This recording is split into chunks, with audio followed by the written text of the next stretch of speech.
Hello guys, and welcome back to a brand new video. Today we'll be unboxing the new iPhone 11 in the black colorway.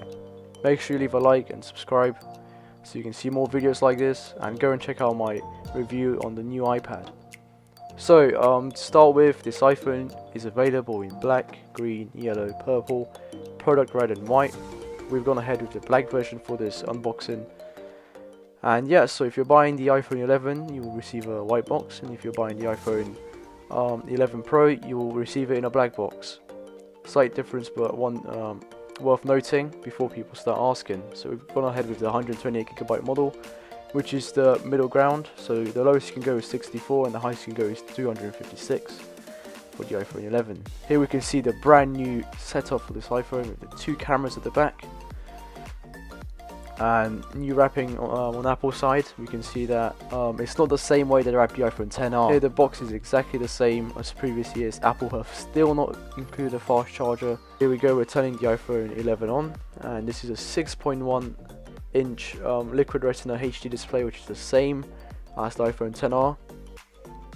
However, on the front you are getting a better, more improved 4K front facing camera.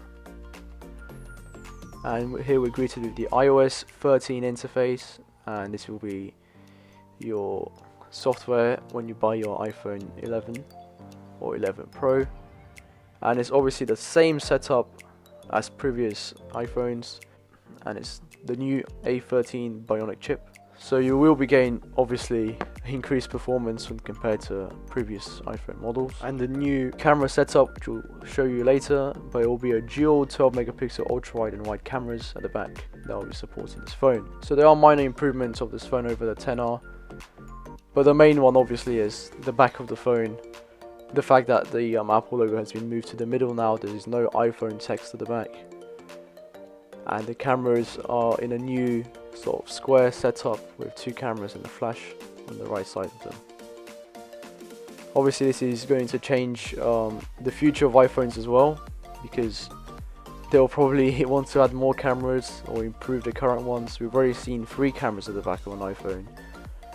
They don't necessarily improve the quality of your photos, but they will definitely improve the angles and projections you can take a photo with, and it will make some of your photos more professional in certain situations. You can easily keep the same quality by zooming in, which is one of the main focuses here with this new iPhone.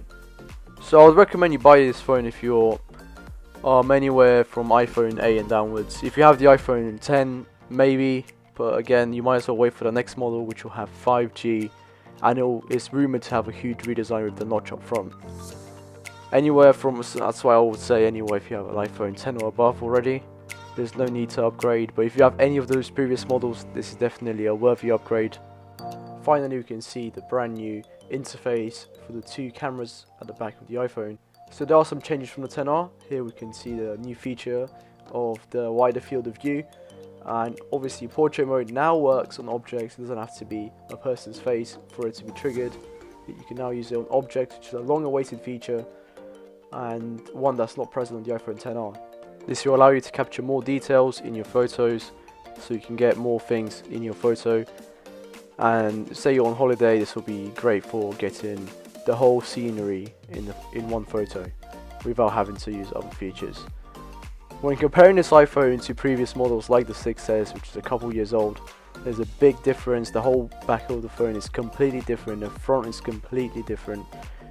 Obviously we don't have fingerprints anymore, we're using Face ID, which is insane. The back of it, one camera of the iPhone 11 is like 3 times the size of the iPhone 6S camera. And yeah, this phone has many new features, and it's definitely one worth taking a look at, especially if you're going to upgrade to this iPhone. It's a brilliant phone. Thank you for watching this video. See you in the next one.